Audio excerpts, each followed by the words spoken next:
Traditions and customs are national treasure. Kazakh people observe traditions over many centuries. The great steppe is an amulet of the country.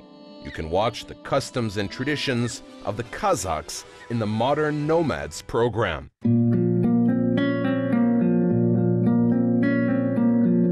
Today's episode is dedicated to the traditional headdresses, particularly sewn together for and worn by the brides. The headdress is a venerable piece of cloth in the Kazakh culture. According to the old tradition, one was never allowed to touch the ground and only hung on the wall on the most revered spot in the room. The headdresses of the Kazakh women differed with the women's age and social status. The numerous names for all the different types include these almost forgotten names that are hard to find these days: Bergek, Jirga, Saukile, Shilter, Burkenesh, Shilawish.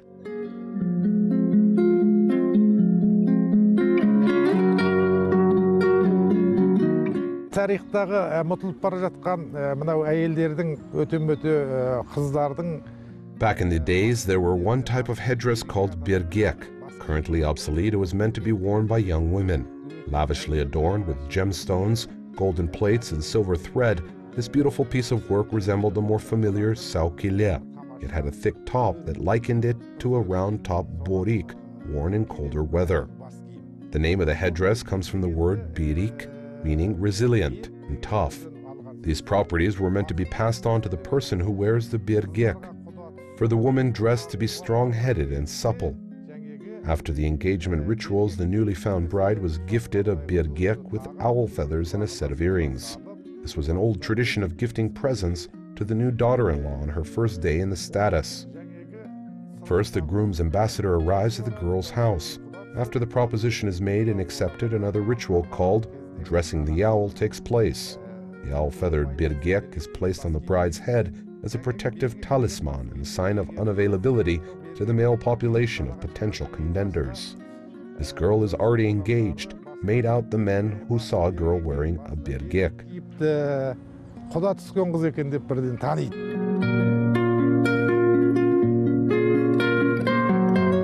Compared to the women in the southern regions of Central Asia, the Kazakh women were more liberated and never covered their faces or avoided contacts with men. However, the culture of wearing age and status-appropriate things was engraved in them deeply. Girls of age were expected to wear tagiyas with crane feathers. The shallow light headdress was a sign of availability of the wearer, also called karkarali kuz. The crane girl, however, didn't have to wear the headdress at all times. Later on in the 19th century, the takiya gained great popularity and was mentioned by Shokan Walikhanov in the following words: "The girl's head were adorned with takiyas decorated with the crane feathers worthy of sultans." Apparently, this particular headpiece was used to stand out in the crowd. The owl-feathered takiya was one of the favorite headdresses among Kazakh singles. The birgek, the main point of interest of the current episode, was only worn once the engagement was confirmed. In a way, birgek served as an engagement rite that was later changed to saukile, the bride's headdress. Жаңағы бергекті киген қыз енді жалғыз жүріп тойға бармайды, жалғыз жүріп. Once gifted the birgek, a woman was not to be seen alone at the gatherings and mass events. She wasn't supposed to visit the neighboring villages or settlements alone either. Doing so would sabotage her symbolic headdress that sends a different message. Birgek should be worn until the wedding was held, after all the engagement rituals were finished. For the wedding, she will be wearing a different hat called saukile. If the bride has a younger sister, the birgek is passed on to her. Otherwise, the headpiece is gifted over to the younger daughters of the neighbors or her single friends. If a conflict should occur between the contenders, the bride throws the birgek over her shoulders into the crowd. The fastest girl will be the new owner of the valuable relic. The sentiment behind the birgek ownership stretches as far as to wish oneself a successful married life that the now married friend is about to start in her marriage. I wish I get proposed to and carried about just like she was. I wish I find my life partner and live a happy life with him. I wish I marry off sooner than later and find peace in the married life.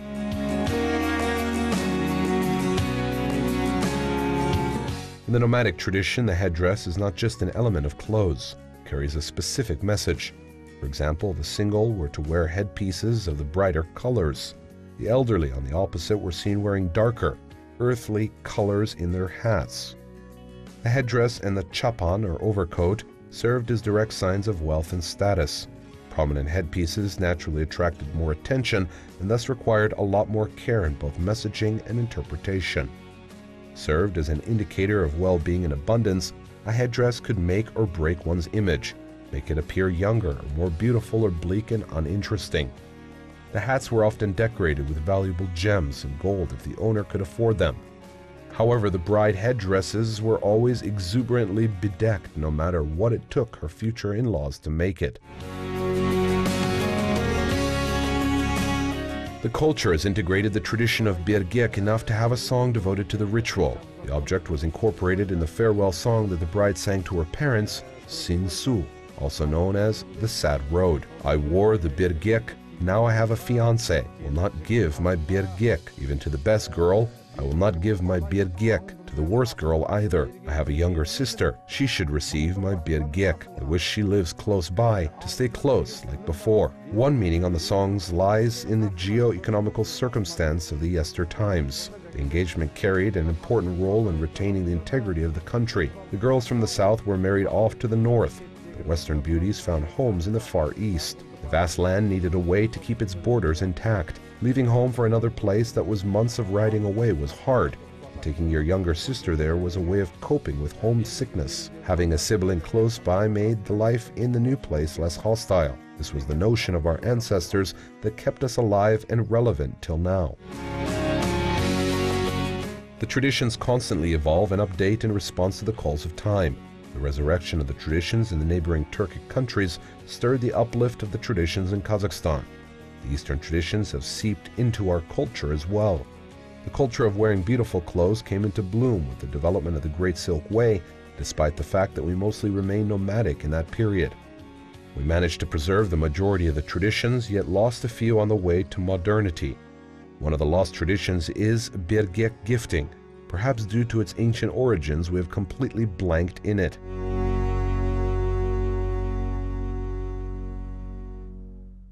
Birgek деген кийим қазіргі кезде ұмытылып кетті.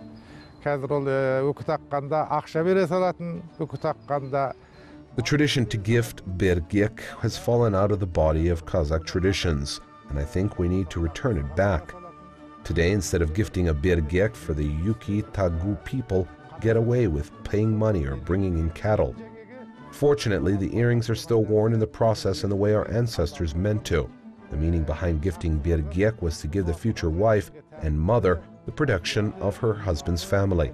The headpiece was to remind the girl about her purity, loyalty, modesty, about her upbringing, culture, and the ability to love. These ephemeral properties were tightly tied with the headdress in the Kazakh culture. Birgek set certain standards for the girl to live up to because it set expectations to her manners, the behavior, and the people around her. The female Kazakh headpieces were covered in ornate patterns and gems with particular energetic properties. Each and every piece was different because no one standard for any of the hats ever existed. The master made the shape that fit the girl best. The fabric and gems were meticulously picked to match and create the maximum effect. The size, the height, the color, and the shape together resulted in the works of indescribable beauty. Not a simple speck of fabric was left uncovered with pearls and jet shards. The stones were believed to bring out a particular edge of beauty in the movement of the women. The grace and beauty of the hat combined with the owner's harmonious nature could mesmerize the audience with its tranquility and confidence.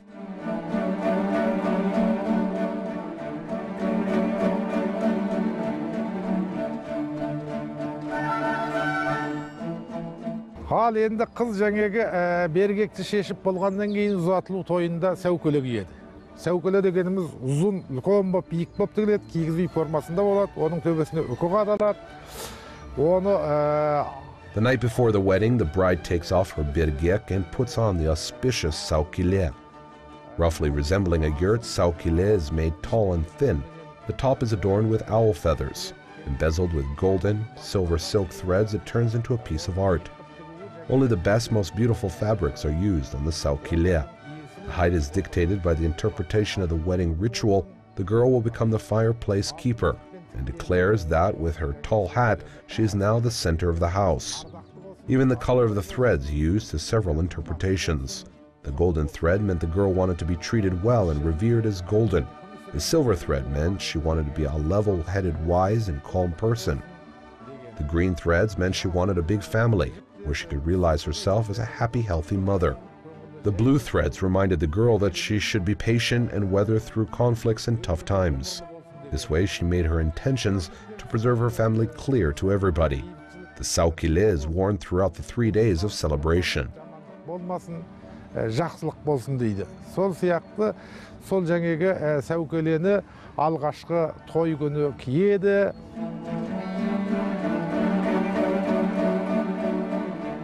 Saukile consists of the crown part, the top, the ears, and the backside. The top is made in the shape of a truncated cone. The emblematic patterns was located around the top. The height usually is not more than 2 hands, but taller versions can be met in some cases. The front-facing part is decorated with 3 different types of jewelry. The top is believed to represent the higher spiritual worlds. That's why the image of the bird is put in that section. The middle section is representative of the earthly life. The images of the plants, animals, and trees are put here. The lower third of the saukile is usually adorned with a beaver fur. Now, what does this mean? It means that a woman is a bridge among all 3 dimensions of life and carries certain powers and purity. Now, the reason why saukile is such a revered headdress is clear.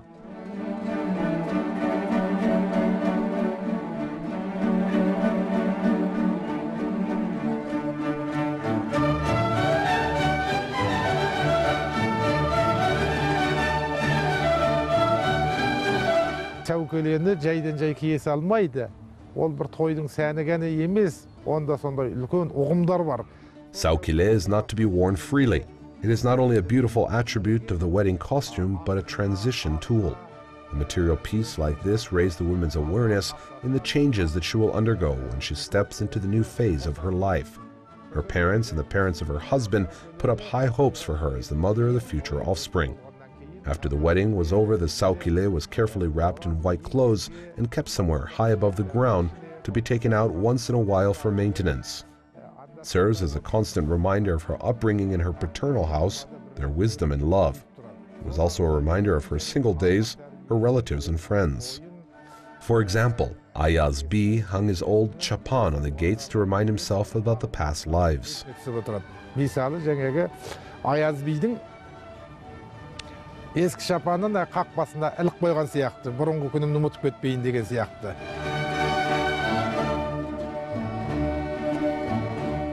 Making of saukile requires not only high mastery, but a certain energetic purity, and hence only women were allowed to make them. The final product could affect the bride's future life and required some meticulous work. Obviously, only the rich could afford to have them made by the best masters.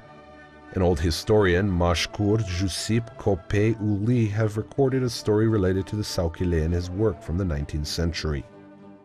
2 rich Bais, Sakal on the 3rd Juz and Sapak B of the 2nd Juz became relatives through their children. Together with his ambassadors, Sakal sent a saukile to Sapak B's village and said, "I will not tell you how much this saukile is worth, but based on this, you decide how much dowry you are ready to give after your daughter." A mediating judge, Shajan, evaluated the saukile very highly and set the dowry to be 500 horses.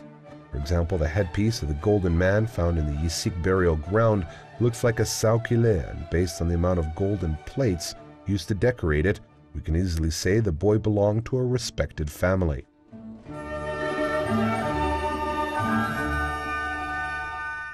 Қазақтағы сәукеле 4 түрлі жағдайда жасалады. Біреуі жаңа ұзатылатын қыздың басына өте ұзын, биік. In the Kazakh culture, saukile was only made in 4 cases. The first case is the wedding. Toy saukiles are beautiful, tall, and heavily decorated, meant for the stunning bride. The second type of saukile is not that tall and is meant for the artist, performers, itis, singers, and dombra players.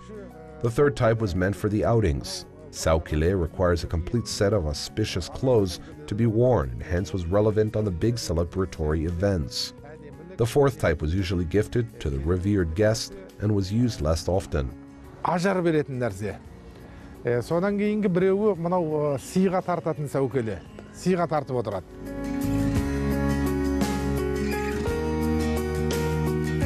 The written and oral source of history say that saukile was a popular element of the costume among the poets and singers.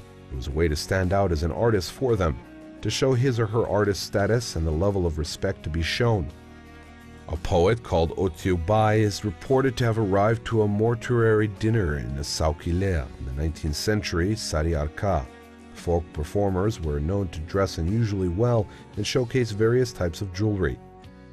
Immensely big pants that Birjan Sal appeared on public in were deemed to fit 5 people in them.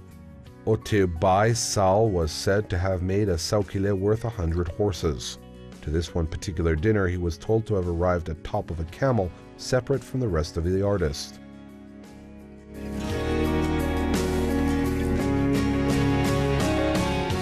Қазақтың тарихында үлкен немелерде 180 неше түрлі бас киімнің атауы бар екен. Енді оның бәрін айтып отыру қиын. From what we know now, the Kazakh costumes counted as many as 180 different types of headdresses. The most familiar ones are borik and tumak. Tumak and borik themselves has many variations. Pushpak, tilki, karsak, kaskir, kundiz, susar, kamka, ayir are all the fur types that were used to make them. Needless to say, these are very expensive, valuable types of fur. Wearing warm boriks that were also beautiful was a status indicator. The poets and other artists went for the rarest kinds of fur and wore the headdresses that the khans and sultans had in their wardrobe. The batirs and the rich wore boriks that suited their needs. Jal bagay, dal gabay are small and convenient for all types of weather. Worn both to the weddings and everyday life, they were the most ubiquitous type of headdresses. Jike borik is a more fashionable and expensive type that was only made by a particular type of master. Only the top masters who knew the secrets of creating a perfect borik could come up with a piece that valuable. One may have cost a herd of camels, or horses, or pouches of gold and silver coins. A well-made borik could cost one person a living. Алмайды, әбден соның қырын мен сырын білетін, шеберханаға әбден жетілген, шебер әйелдердің қолынан шығатын болған. Сондай бөріктердің өзін жаңағы түйеге, жылқыға, ірғараға болмаса алтын, күміс, жамбы, тай тұяқтарға тіккізетін болған.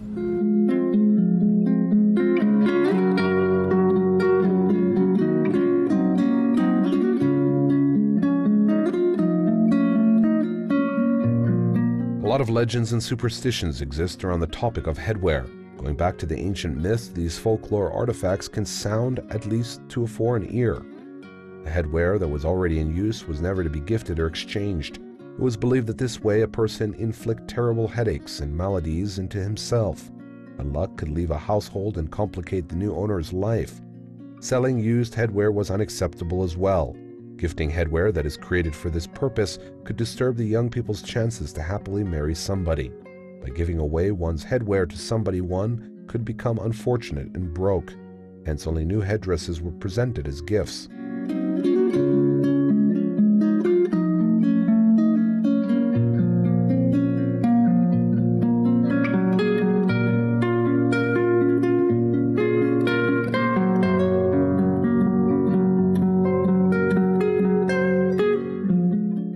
Қазақтың енді мынау киім мәдениеті дегеніміз өте ескіден басталған өте керемет өнердің, мәдениеттің, білімділіктің, шеберліктің. The roots of the traditional clothes go as deep as the nation itself. The Kazakh art of costume design is only one of the aspects of the multifaceted culture we carry in our genes. The urge to create beautiful elements that represent something deeper than meets the eye is one of the moral qualities that we hold on dear to. The headdress, being the epitome of the personal material culture, was treated with respect and never left outside or close to the ground. It wasn't presented to anybody after being used because with the piece you were thought to give away your source of fortune. The head, being the throne for any headdress as its symbol, must be kept safe and given off to anybody. Қалыптасқан Сондықтан бас қандай қастерлі болса, басқа киетін киім де сондай қастерлі болды деген.